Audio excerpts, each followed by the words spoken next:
coagulación, para que no haya dudas. ¿Por qué? Porque esto lo vamos a ver todos los médicos. Siempre vamos a pedir coagular. ¿Sí? Como ya saben la teoría, los factores de coagulación, ¿cómo se va a hacer? Para saber qué estoy viendo en el coagular. ¿Ya?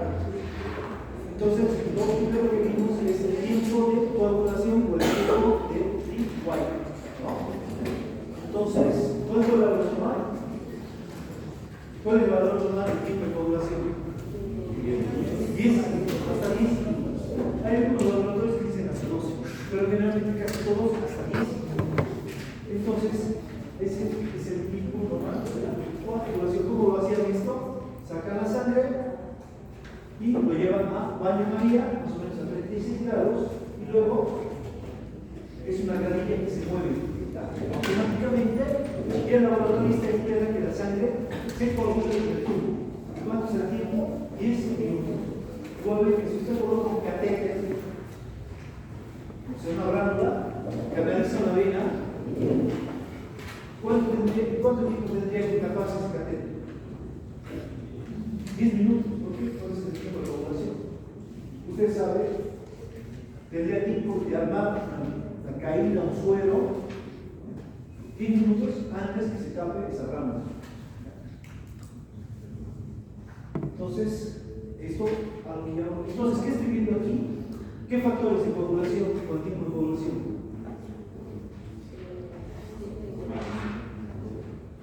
Estoy viendo tanto la vía. Si ustedes revisan el Gaico, me dicen que estoy viendo tanto la vía intrínseca como la vía extrínseca de la coagulación. Ahora, el tiempo de sangría.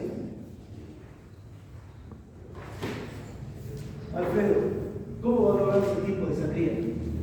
¿Cómo se hacía este procedimiento?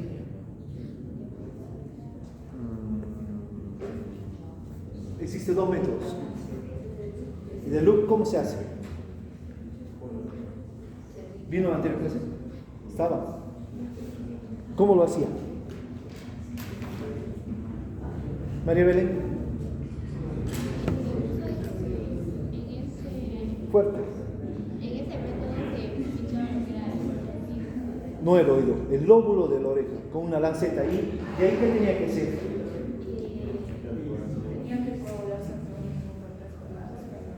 Ya, ¿cómo hacer el procedimiento? Porque usted lo puede hacer también.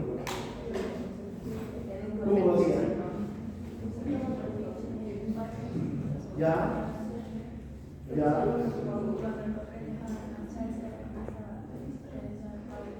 Ya, ¿y eso cuánto tiempo es? 1 a 3 minutos. Menos de 3 minutos. O sea, puede ser menos de 3 minutos. O sea, menor a 3 minutos. Ya, es el tiempo de sangría. Y Camila, el método de IBI, ¿cómo era? ¿No recuerdas? El dedo, utilizaba el pulpejo del dedo y se esperaba lo mismo. En un papel filtro se pasaba hasta que deje de salir sangre con su forma. Igual tiene que ser menos de 3 minutos. ¿Y qué estoy valorando aquí? El tiempo Tiempo de coagulación. ¿Qué? El tiempo de coagulación. No. El tiempo de sangría, ¿qué valor? ¿De cuánto tiempo se tarda para sus Eso valoro con el tipo de sangría. O sea, el tiempo en que se forma el tapón plaquetario, la agregación de las plaquetas. Ahora, el tipo de protrombina. Esto siempre se fijan los cirujanos para ver si van a operar o no. Igualmente que las plaquetas. Entonces, aquí, este procedimiento, el laboratorista que saca la sangre y separa mediante centrifugación los glóbulos rojos de plasma y colocaba citrato de sodio para que no se coagule. Posteriormente lo colocaba en un tubo. Bueno, y aquí, esto que voy a aclarar, coloca el factor 3 de la coagulación. ¿Cuál es el factor 3? No, ¿qué hace el factor 3? ¿Ah? ¿Cómo se llama? ¿Factor tisular? A ver.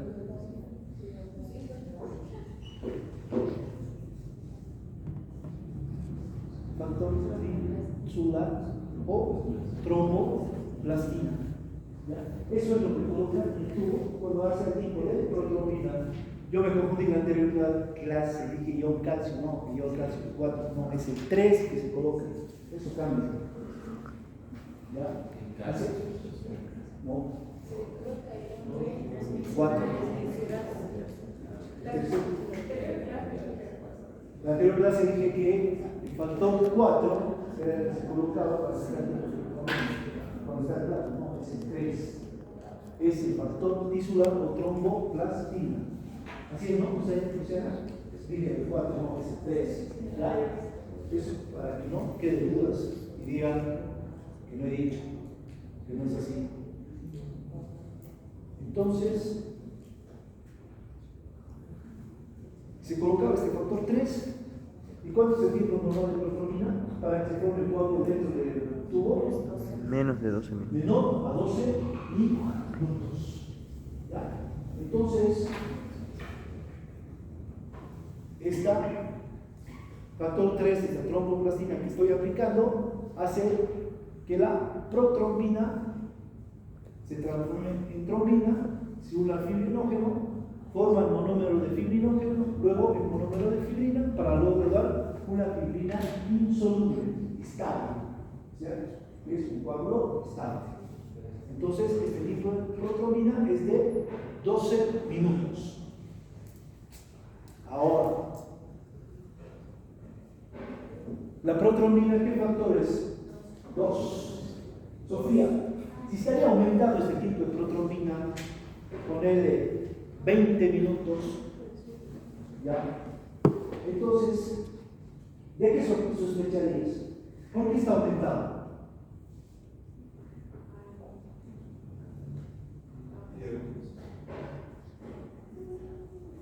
Ya, problemas hepáticos. La diabetes se puede llevar a problemas hepáticos. Ya, crónicamente sí. Ya, ¿por qué los problemas hepáticos también transmiten la protrombina? Sí son problemas hepáticos. ¿La diabetes recuerdas? ¿Qué pasaba? Baja la producción Ya, ¿y por qué baja la producción? por algún tipo de daño, digamos. Ya. La cirrosis. Claro, cirrosis, cualquier tipo de fibrosis o hepatopatías, el tipo de protrombina va a estar aumentando. Está bien, pero ¿por qué? Porque no produce de manera adecuada la vitamina K, que es la que produce la proteína. Ya. ¿Y qué tiene que ver la vitamina K? La vitamina K ayuda a que se absorba en el intestino mediante la bilis, no lo ¿Es así? La vitamina, la bilis ayuda a absorber la vitamina K en el intestino. Ya. Entonces, si no hay una adecuada producción de bilis, no se va a absorber la vitamina K. Por lo tanto, la vitamina K es fundamental para la producción de protrombina por el hígado. ¿Ya? Entonces, Sofía, si tienes un paciente que tiene un tipo de protrombina de 20, ¿qué tratamiento le darías? Vitamina K. ¿Es ese tratamiento? Una consulta. Habíamos dicho que el calcio actúa en la vía intrínseca y es extrínseca o Sí. extrínseca. No, los dos. Los dos. Calcio actúa tanto en la vía intrínseca como la extrínseca, las dos. ¿Y qué factor de coagulación actúa igual en los dos? ¿Qué factor? Actúa tanto en la vía intrínseca como extrínseca. Tisular. ¿El cuál? 10. El factor 10 actúa en los dos, tanto intrínseca como extrínseca. ¿Ya? Entonces, esto que ustedes van a ver, siempre que pida un problema, ya saben de dónde sale el tipo de proteína, WIC, que también se llama, tiempo de sandía y el tiempo de coagulación. Pregunta: si yo coloco heparina en mi paciente, porque sé que tiene problemas, que se pueden formar trombos a nivel de las venas, se forman trombos en las venas, Luciano, esos trombos, ¿qué tipo de trombosis me va a producir? ¿A qué nivel? Y que puede ser que el paciente pueda fallecer por esto, luego de una cirugía. Por eso, entonces tiene peligro que se produzca una trombosis pulmonar. ¿Por qué va a producir la trombosis pulmonar? O sea, Por las venas. ¿cómo? Por las venas.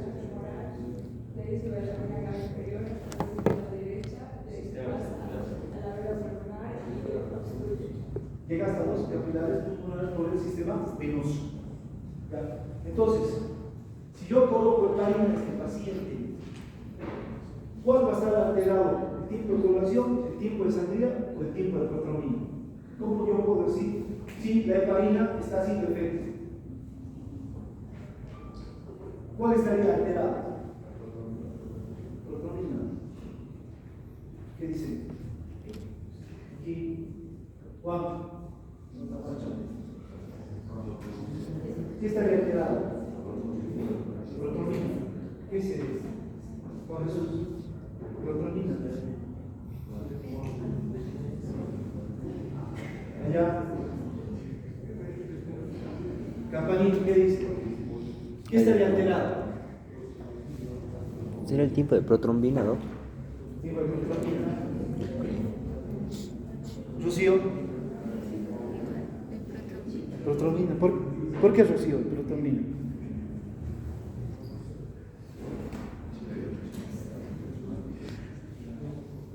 ¿Qué dice así?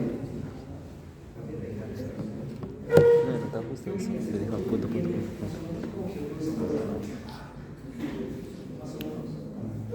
Porque la warfarina afecta al factor 2. Dice. ¿Cuál estaría alterado? De estos tres del coagulograma son los principales. ¿Sangría, coagulación o protrombina? Si utiliza heparina en los pacientes. ¿Por qué yo lo voy a anticoagular? Porque tiene peligro que se pongan trombos y el paciente tenga pero la sangría, ¿qué valora? La agregación de las plaquetas. No, ¿Qué es eso?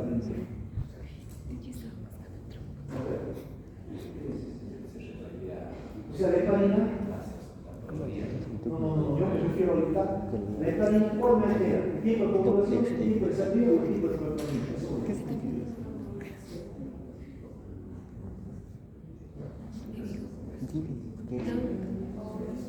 ¿Por qué? Doc, Sería el tiempo de tapón plaquetario que actúa en el trombo. El tapón plaquetario. sería el tiempo de sangría entonces, Doc. ¿Por qué? Doc, sería entonces el tiempo de sangría porque ahí es donde va a ir a actuar la... Bueno, esta no es para que es un antiagregante plaquetario. ¿Cuál es el antiagregante plaquetario? Es la... Químicamente es un antiagregante plaquetario. La heparina. La heparina es un anticoagulante, no es un antiagregante plaquetario. era la... ¿Qué? La aspirina. Aspirina. La aspirina es un antiagregante plaquetario, no es un anticoagulante. Entonces, La heparina es un anticoagulante. coagulante, no antiagregante. Lo que me aumentaría la heparina es el tipo de coagulación. ¿Por qué? Porque es un anticoagulante, va a alterar tanto la intrínseca como la extrínseca. Entonces, Emanuel, si vos ves un tiempo de coagulación de 30, tienes que ir a fijarte la medicación del paciente. Posiblemente le esté dando, colocando heparina. La heparina subcutánea, ¿cada cuánto colocas, Emanuel? En tu paciente, ¿cuánto es el tiempo de vida de heparina? 6 horas, vía subcutánea. La dosis 5.000 unidades internacionales. Ahora, si el paciente le coloca heparina y y es una cirugía que sangra mucho, y yo veo que puede morir desangrado con la heparina.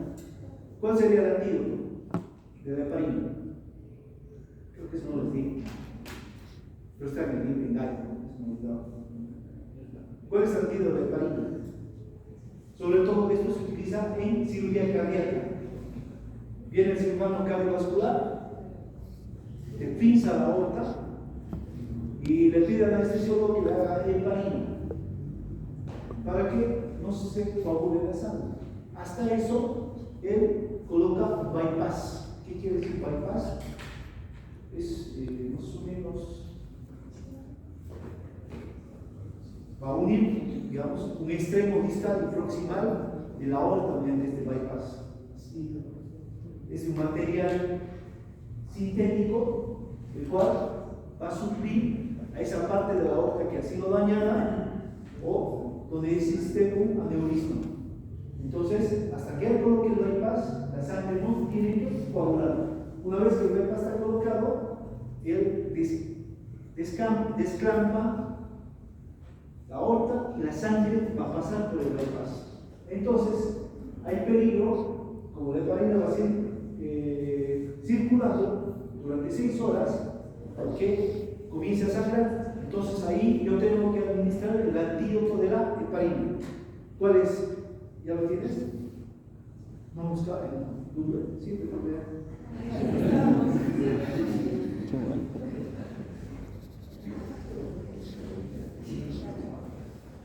¿Ya lo tienes? ¿No? Está buscando las diferencias del bypass y marcapasos. Un marcapaso, es el aparato generador que te colocan y el cable va hasta el ventrículo derecho o puede ir hasta la aurícula derecha del ventrículo. Va a este marcapaso. Y esto te marca la frecuencia cardíaca. Catarinas. ¿Perdón? Claro, todo así. Es la protamina. El antídoto de la heparina es la protamina. El bypass, como decías, stent. El stent, sobre todo, se utiliza cuando hay infarto de miocardio. Entonces, yo veo algo, una coronariografía exactamente. Entonces, coloco contraste y hago radiografías continuas y voy observando mediante el contraste que se coloca, se pintan las coronarias y ahí yo puedo observar dónde se ha producido la obstrucción de la coronaria. ¿Ya? Entonces, ahí yo puedo colocar un bypass que es, ¿cómo te explico? Milimétrico, ¿ya? Que vos colocas mediante un catéter que es canalizado a la arteria femoral, vas y llegas hasta las coronarias. ¿Ya? Entonces ingresas a las coronarias y dejas ese stent exactamente donde está la obstrucción, donde la coronaria está obstruida. Entonces coloca el stent y el stent se abre y hace que la luz de la coronaria sea más, se puede solucionar ahí en parte del carne. Ya. Abre la luz de la coronaria, abre la arteria coronaria para que siga circulando la sangre y el tejido cardíaco no muera. Ese es un stent. Sí, así, exactamente. Más o menos ese tubito, creo que sale $20. Sí. Yo te diría hace 10 años que yo veía colocar eso. Ahora es más.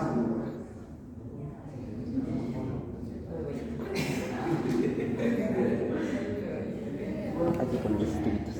Entonces, quería concluir con esto lo que es coagulación y sangre. ¿Hay alguna duda más? ¿Algo que no haya quedado claro? Todo esto lo que va a hablar de sangre, que va a entrar al examen. Sangre y fisiología pulmonar. ¿Está bien, amigo?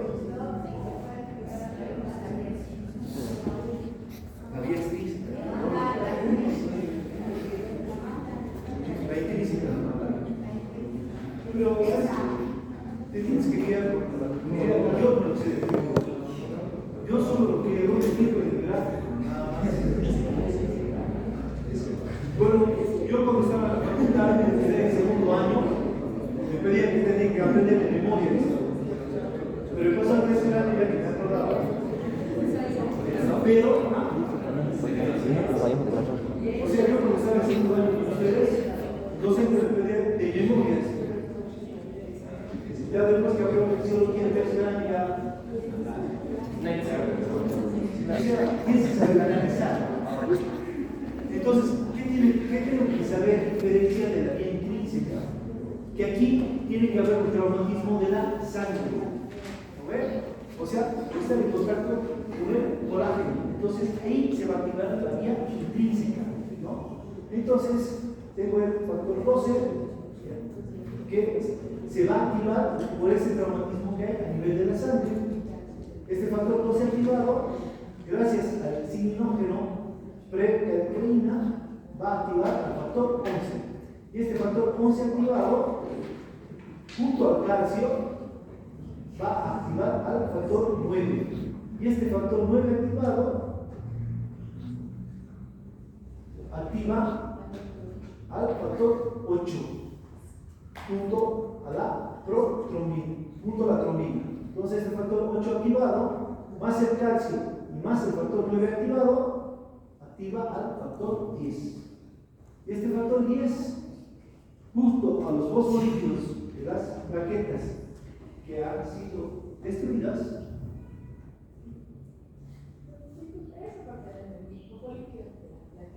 claro, no es que el traumatismo de la sangre.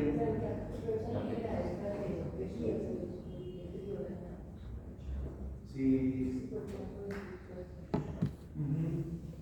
Pero estos fosfolípidos que vos dices, ¿en qué parte están? Ahorita vamos a ver. Entonces, junto a estos fosfolípidos de las plaquetas, el factor 10 activado, y igualmente el factor 5, el calcio, actúan activando al activador de la protrombina, el cual va a transformar la protrombina en trombina, la cual va a actuar sobre el fibrinógeno. Esto de aquí, esta parte de aquí, sería la vía común de la coagulación, donde actúa tanto la vía intrínseca como la vía extrínseca. Entonces, en las dos vías se va a formar un coágulo. ¿No ven? Entonces, lo que ustedes cuando estudien es saber cómo va esto, las diferencias entre la vía intrínseca y extrínseca. Porque la vía extrínseca tiene que haber un traumatismo tisular. O sea, ¿qué quiere decir el traumatismo tisular, Emanuel? El traumatismo viene de los tejidos, donde va a haber presión de los vasos sanguíneos. Entonces, va a activar al factor tisular. ¿Cuál es el factor tisular? 3. Y este factor 3 activa al factor 7. Este factor 7 activado, junto al factor tisular y el calcio, van a activar al factor 10. Y este factor 10 activado, igual que la vía intrínseca, va a activar al activador de la protrombina junto al factor calcio y al factor 5. Y ahí comienza la vía común de la coagulación. Así. Yo les digo aprender a hacer con gráficos, más fácil. Porque aprender así de memoria es complicado.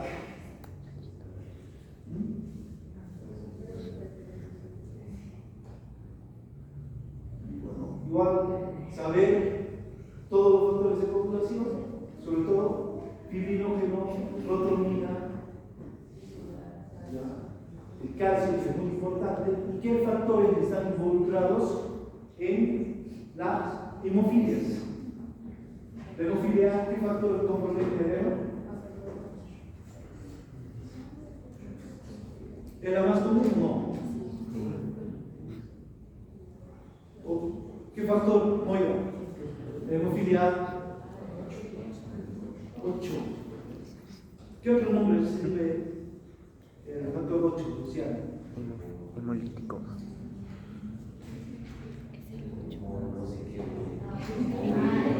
Bonbilateral. Exacto. Aquí está. Y este, hemofilia. Subes el YouTube. No, subes el YouTube. Imagen. Hemofilia.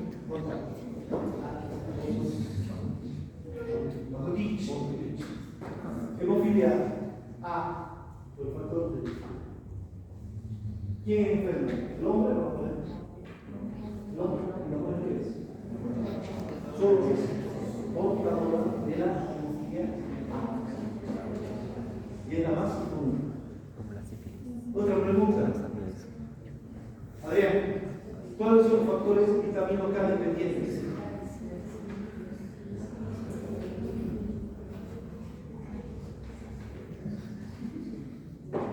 ¿Cuáles son los factores de vitamina K dependientes?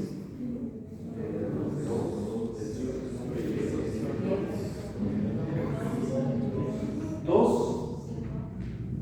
El 3. 2, 7, 9, 10. Esos son los factores de vitamina K dependientes.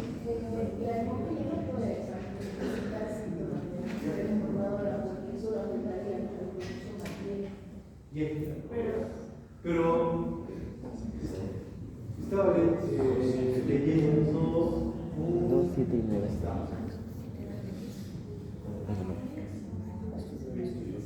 un trabajo que hicieron donde decía que cuando hay el hombre enfermo con hemofilia se casa con una mujer portadora de hemofilia, hay posibilidades que haya la hija mujer que sea hemofílica.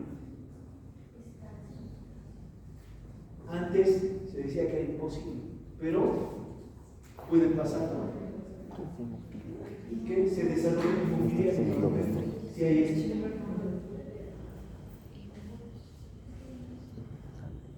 Bueno, creo que todo está claro ahora para el examen.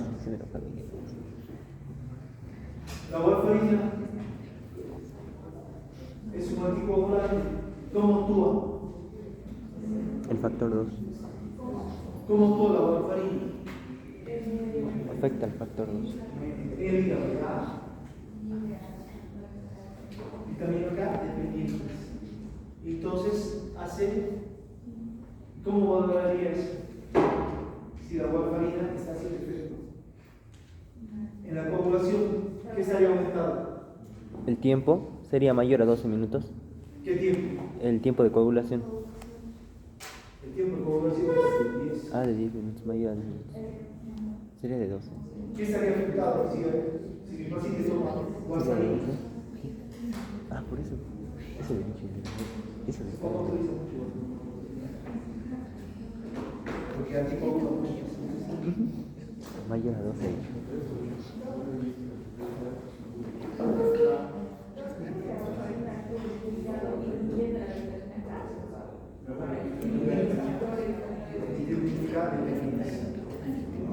Eso va a llevar a farmacia.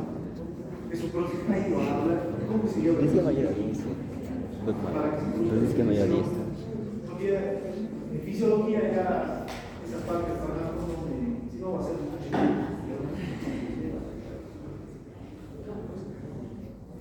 Está bien, la warfarina actúa sobre los factores de vitamina K dependientes. Si miren los factores de vitamina K dependientes, ¿qué va a estar aumentado? Analicen. ¿Qué? ¿El tiempo de coagulación, el tiempo de sangría o el tiempo de proteína? ¿Qué estaría aumentado? ¿Qué? ¿Por qué? De protón. ¿Y ese factor? ¿Qué factor es? 2, 7, no estaría el factor 2. ¿Por qué? Porque el utidón es coagulante. Entonces sé que la warfarina afecta a la protrombina. Entonces el tiempo de protrombina sería mayor a ¿cuánto? A 12 minutos. Pero había mucha variación de tiempo de proteomina. ¿Ya? Un laboratorio me daba, ponerle 20, el otro me daba 30, el otro me daba 50. Entonces, ¿qué hicieron? Hay el INR, el índice normatizado. Por ese yo mido si la warfarina está actuando adecuadamente. Un INR mayor a 1.5 quiere decir que mi paciente está anticoagulado con la warfarina. Más o menos, creo, los cardiólogos buscaban que esté mayor a 2. En algunos libros dicen de 2.5 a 3. Esto va cambiando porque se van haciendo estudios todos los años. Y así, por eso están los congresos. En los congresos va algún investigador y dice, según la investigación que hizo ahora, tenemos que tomar en cuenta que el INR para la warfarina tiene que ser de 2.5 a 3. ¿Qué significa eso? Esto puede ir variando. No sé si tu papá está manejando mayor a 2, de 2.5 a 3. Es preguntar, no sé. No sé, cardiólogo. Tampoco hago esto. Yo directamente hago a cardiología, el paciente tiene warfarina, tiene que operarse y él ve riesgo-beneficio. Si conviene o no, retira la warfarina o retira cuánto tiempo lo va a retirar y cuándo me autoriza que el paciente va a entrar a quirófano. ¿Cómo bien? Perfecto. Bueno, eso sería todo sobre coagulación y sangre. Antes que pase mayor, ¿alguna otra duda? ¿Está bien? ¿Está claro, Camila? ¿Está lista para el examen?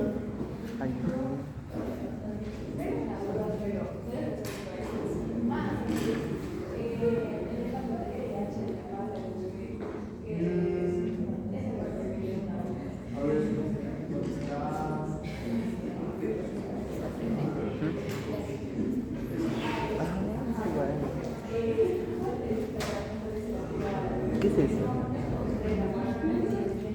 Fisher, pescado. Ya. Pregunta. Se puede preguntar esto en el examen. Para que haya incompatibilidad RH, busca de nitroglucosa cristal. La madre, ¿qué grupo tiene que ser?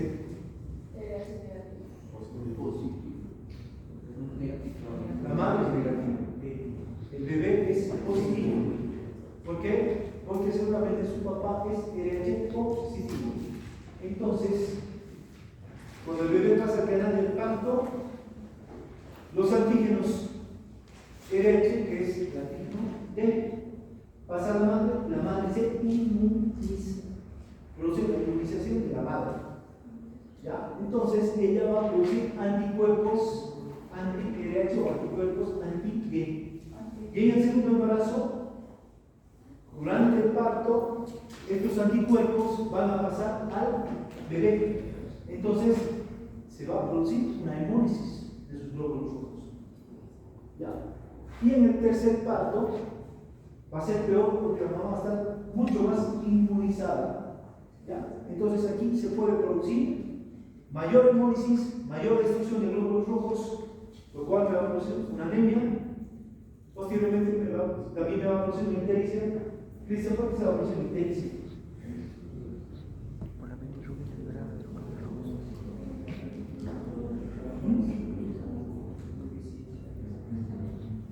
Déficit de glóbulos rojos. La deficiencia de glóbulos rojos, ¿qué es? Anemia. ¿Por qué se podría ictericia?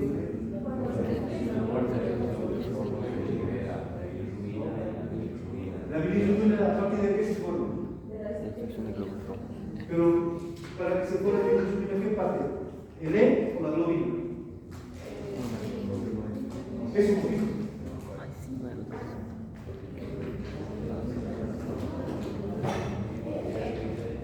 E. ¿Y el E por qué está formado? Eso vimos al principio.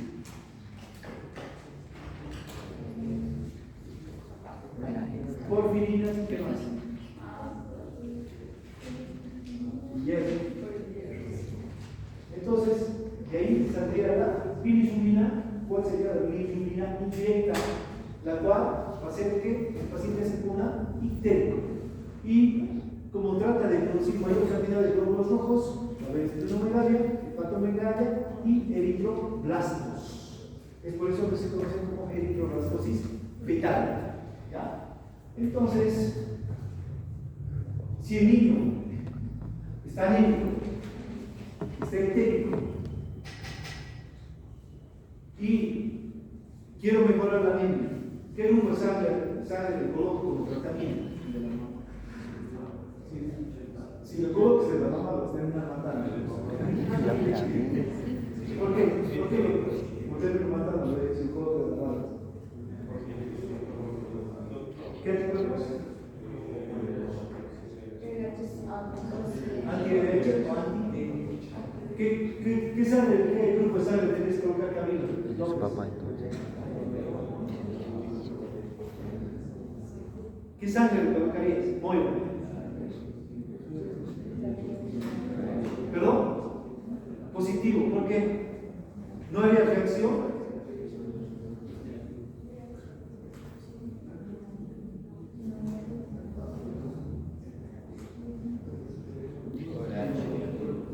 RH negativo, ¿por qué? Anticuerpos anti-D. No tiene anticuerpos. Tiene que ser RH negativo porque no hay anticuerpos. No puede ser la mamá es RH negativo, pero ella está con anticuerpos. Tiene que tener otra persona que sea RH negativa, pero no tenga anticuerpos anti-D. Entonces, Alfredo, el RH negativo haría reacción con el RH positivo del bebé. Porque no tiene anticuerpos. ¿Por qué? ¿Puede o no puede? No tiene anticuerpos anti-D si no es de la madre. ¿No? Claro. Y el grupo 0 haría una reacción anticuerpo. No, porque no tiene. ¿Por qué no haría? No tiene anticuerpos. El grupo 0. ¿El grupo 0 pasaría algo? No tiene, no. No pasa nada porque no tiene Anticuerpos. aglutininas antia y aglutininas B. No pasa nada. Por eso puedo dar un RH sea A, B o negativo. 1. O sea, no importa. Durante si sea más A, o B menos la RH siempre está. 2 semanas, los anticuerpos Descansa. anti-D comienzan a disminuir y el bebé, la médula se bebé a la fuerza, los rojos y bueno, la anemia va a estar solucionada. Sí, zapatito. Y se evitaría el kernicterus. Cuando ustedes lleven pediatría en quinto año, van a volver a tocar esto. Y ahí van a hablar de CUMS. CUMS negativo, CUMS positivo, que ahora a mí no me es más o menos para ver si la mamá está o no inmunizada. El CUMS negativo se hace a la madre. El CUMS positivo se hace al bebé recién nacido. Pero eso es ya un tema de pediatría. Todos los pediatras hacen eso.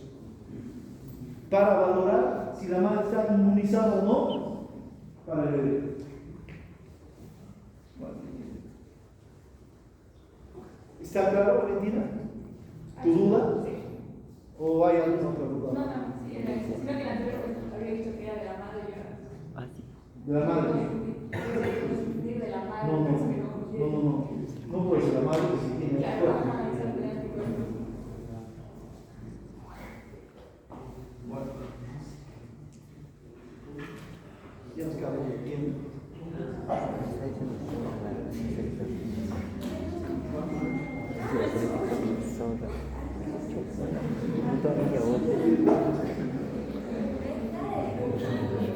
mentira. A mí no me gusta. Dígame. Bueno, daremos lo que se viene. Sistema nervioso.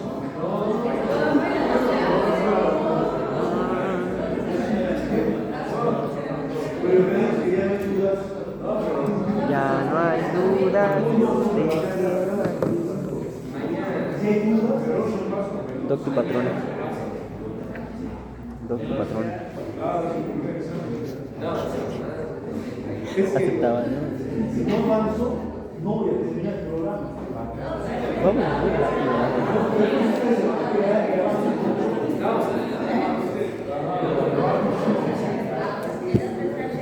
Pero eso es. El problema es que la doctora Benita del grupo 2 estaba con baja médica y está embarazada, estaba con baja médica. Por eso se comenzó bastante.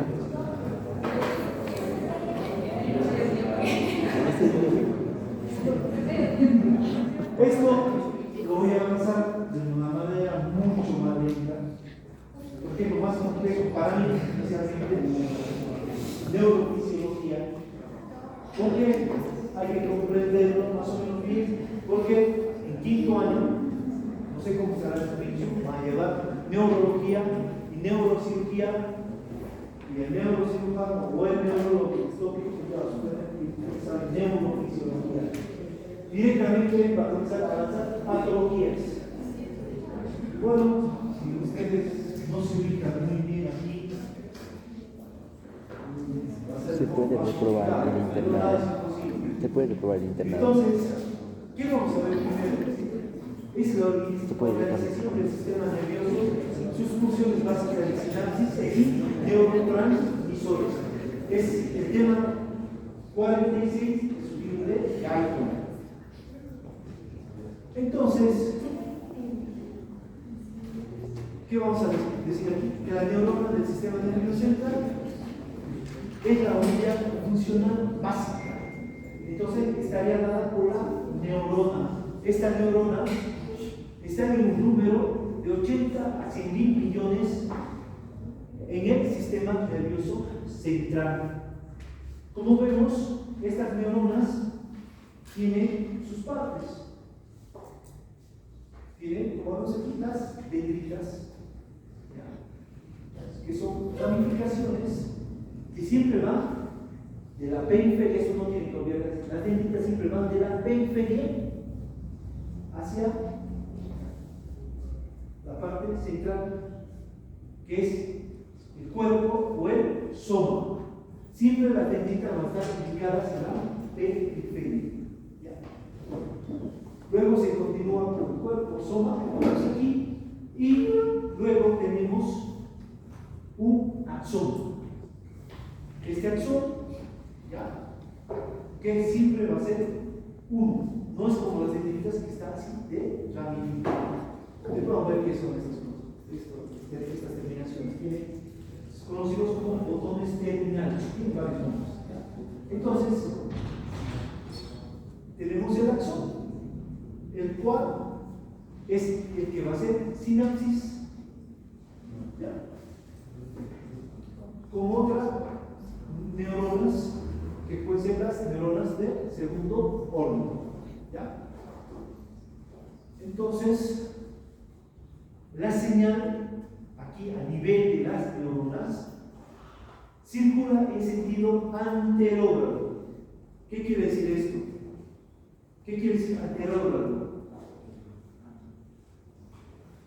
Juan Jesús, ¿qué tienes por anterógrado?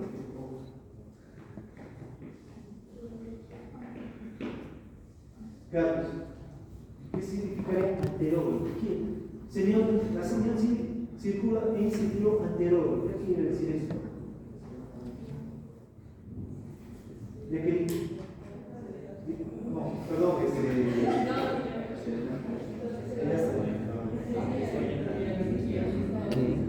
va de mí. ¿Perdón?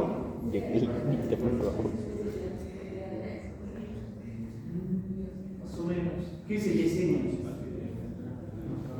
¿Qué quiere decir anterógrado? Que va en sentido, sí, nunca va en sentido, siempre anterógrado. ¿Qué quiere decir eso? ¿Qué? Siempre va para adelante. Nunca va a ir hacia atrás. Entonces, cuando hay una señal, un impulso nervioso, este siempre va a ser anterógrado. Nunca va a ir para atrás. ¿Ya? Eso quiere decir. Bueno, esta es una neurona que está a nivel del encéfalo, como vemos aquí. Aquí serían los centros superiores, entonces por aquí bajaría la célula nerviosa. Entonces, ¿qué vamos a ver antes de esto? Las dendritas son presinápticas o postsinápticas. Si están en la periferia. ¿Qué dice Moya? ¿Presinápticas o postsinápticas? Postsinápticas, Arturo. ¿Las dendritas son presinápticas o postsinápticas? Sí, estoy hablando de la periferia. Por ejemplo, las dendritas están conectadas a la piel.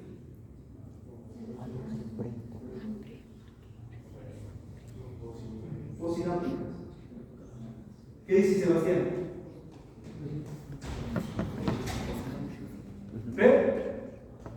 Pos. ¿Camila también? Lucero. Pos. ¿Qué dice Noemí?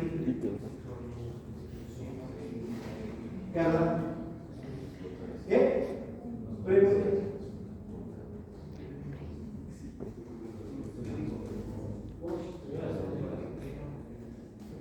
Adrián, ¿qué dices? ¿Qué dice Luciano?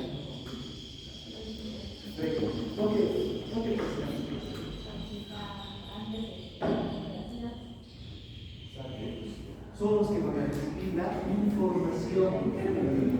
Las dendritas siempre van a ser presinápticas. ¿Por qué? Porque la información va de la periferia, donde están las dendritas, y va a ir al cuerpo. El axón siempre es postsináptico. ¿Sí va? Entonces, no se olviden de esto. Las dendritas siempre van a ser presinápticas y el axón postsináptico. ¿Por qué? Esto tienen que tomar bien en clave ahora, porque después, cuando avancemos, va a ser un poco más complicado. No van a poder entender. Entonces, en el diseño general del sistema nervioso existen dos partes. Existe una parte sensorial, existe una parte motora. La parte sensorial es la que recibe la información. Está formado por los receptores sensitivos. Estos receptores sensitivos que se encuentran, por ejemplo, los receptores visuales en los ojos, los receptores auditivos en los oídos y los receptores táctiles en la superficie del cuerpo, los cuales estos receptores táctiles están en todo el cuerpo, distribuidos. ¿Ya? Como vemos aquí, a nivel de las articulaciones tenemos los receptores sinestésicos, a nivel de los músculos, los receptores tendinosos de todo lo que vimos en histología. Los receptores a nivel de la piel tenemos aquí los receptores, los cuales yo voy a poder determinar si hay dolor, si hay frío, si hay calor. Los receptores, los corpúsculos de Pacini, los cuales me detectan la presión. Los receptores de Mayne, los cuales me detectan el tacto. Por lo tanto, esta vía sensitiva es la cual se va a trasladar hasta la médula espinal. ¿En qué parte de la médula espinal va a quedar? ¿Hasta anterior o hasta posterior? ¿Anterior? ¿Quién se mueve? ¿Anterior o posterior? La vía sensitiva. Eso tiene que ubicarse bien. Posterior, dice. ¿Qué dice Alfredo? Todos estos receptores que están táctiles, que están en toda la superficie del cuerpo, los receptores visuales, auditivos, ¿en qué parte del asta caen? ¿Anterior o posterior?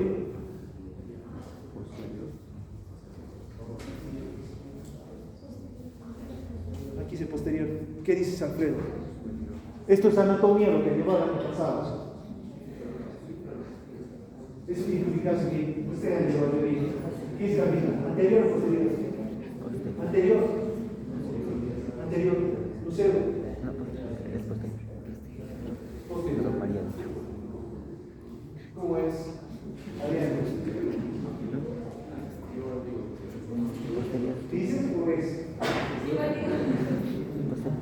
tocó creo que era Davis atrás, puerta adelante. Dana.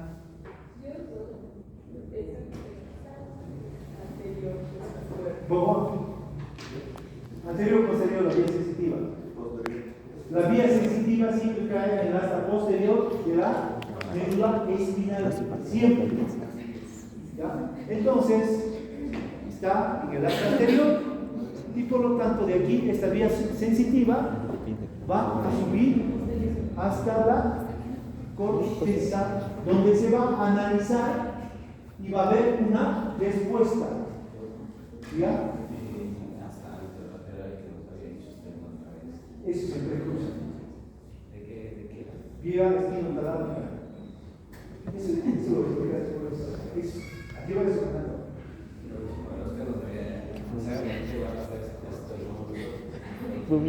Y el cruzado, ¿cómo se pronuncia? El cruzamiento de las vidas. Bueno, eso lo vamos a ver cuando veamos su vídeo. Así, pero va a ser recontra resumido con cualquier tiempo, porque no, al rato volver a hacer todo eso. Si la luz estuviera acá, hubiera dicho posterior. Entonces, esta información, como vemos aquí, las flechas, va a subir hasta la zona cortical, donde se va a analizar y va a haber una respuesta. ¿Ya? Es por eso que vos, si metes la mano al fuego, ¿qué haces? ¿Ya? ¿Le miras? ¿De dónde sale esa respuesta? De la corteza. ¿Por qué? Porque ha sido analizada aquí que vos tienes que retirar la mano. ¿Ya? Entonces, tengo aquí la parte motriz del sistema nervioso, que también es llamada motora o también efectora. Entonces, este es un papel muy importante, ¿ya? Del sistema nervioso, que controla diversas actividades corporales. Por ejemplo, la contracción musculoesquelética, ¿ya? Esta contracción musculoesquelética, ¿ya? Entonces, eso será lo que ya vimos, lo que es fisiología muscular, cuando había la conexión de una motoneurona con una fibra muscular estriada. ¿Cómo se llama eso? La motoneurona más la fibra muscular estriada, placa neuromuscular o neuromotora también. ¿Ya? Entonces, ustedes ya han estudiado lo que pasa aquí. Entonces, para que se produzca la respuesta muscular, ¿qué neurotransmisor estaba aplicado en Blanca? Acetilcolina. Claro. ¿Para qué? ¿Qué se tenía que secretar para que se produzca la contracción muscular? Acetilcolina. Acetilcolina. Entonces, para que se produzca esta contracción muscular, se tenía que producir la acetilcolina. Entonces, existen centros motores, los cuales van a desencadenar esta contracción muscular. ¿Dónde se encuentran estos centros motores? Se encuentran en el área motora, de la zona cortical. Igualmente lo tenemos en el núcleo caudado, en el putamen, en el tálamo. Aquí se encuentra igualmente en la sustancia reticular, en el bulbo, y también en la médula. Todos estos son centros los cuales participan en la contracción muscular esquelética. ¿Ya? Todos estos centros. Aquí tenemos que diferenciar que, por ejemplo, existen respuestas musculares que son instantáneas y automáticas. O sea, los movimientos torpes, bruscos, están dados por los centros de las vías inferiores, que serían la médula y el bulbo. Estos le dan respuestas musculares instantáneas y automáticas. En cambio, si quiero una respuesta muscular intencionada y compleja, esto tiene que estar dada por los centros superiores, los cuales se encuentran en la corteza. Por ejemplo, si usted quiere hilvanar un hilo, una aguja, esto es un movimiento muy sutil y las vías inferiores no van a participar en esto. Lo va a hacer las vías motoras superiores. Y por último, tenemos la contracción del músculo liso de los órganos internos. Tenemos vasos sanguíneos, vísceras, donde encontramos el músculo liso, y la secreción de sustancias químicas activas que actúan tanto en las glándulas exógenas como endógenas. Este está bien manejado por el sistema nervioso parasimpático y simpático, o sea, el autónomo. ¿Ya?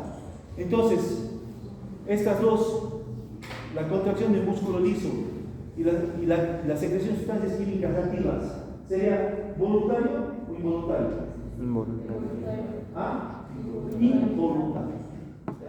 ¿Por qué? Porque está manejado por el sistema nervioso autónomo. ¿Quedaremos aquí?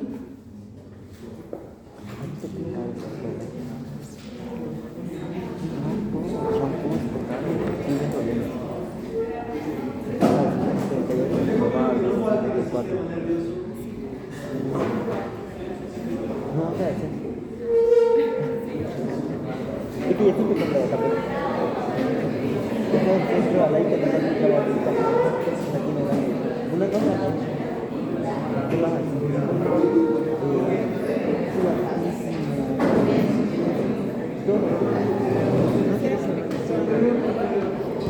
No, es que ya